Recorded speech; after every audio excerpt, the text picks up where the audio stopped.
Thank you very much. It's a great pleasure to be here. I just wanted to pop in and talk about the worries that we all have as Democrats about all of our systems.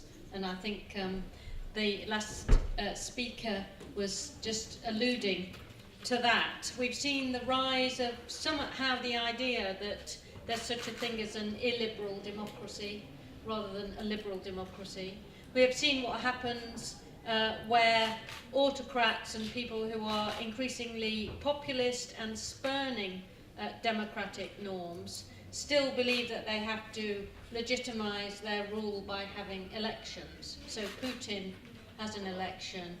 Erdogan increasingly has been getting rid of civil society, of free and fair elections, of judiciary that's independent, of the rule of law, all of the things that actually underpin what you need to have a democracy. We know, and I know as someone who's practiced endlessly democracy in my 40 years in the Labour Party and my 26 years in the British Parliament, that it's really important in a democracy that those who lose are respected. If you lose the vote and you're not in government, in a proper functioning democracy, your rights are respected, your right to carry on having your opinions is respected, your economic rights, your social rights are all respected. And we see with what's happening in Turkey that this is decreasingly the case, that the norms of Turkish democracy, instead of continuing to develop, have now gone backwards. And increasingly, the Turkish president, after having served as prime minister, is now reshaping the state in his own image, ensuring that his family members are in positions of power, undermining free and fair elections, undermining the rule of law, and obviously, and finally, it gets to this carrying out a purge and jailing journalists, ensuring that those who are in civil society are also silenced or chased from the country.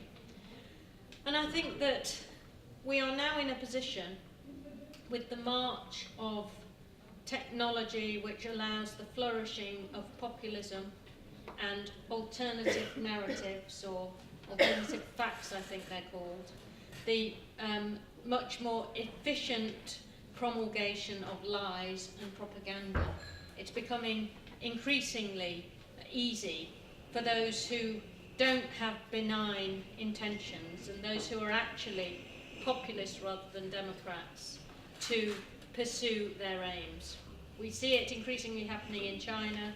We see the American system now under pressure with the populist President Trump. So is President Xi, President Trump, Erdogan, Putin going to be our futures?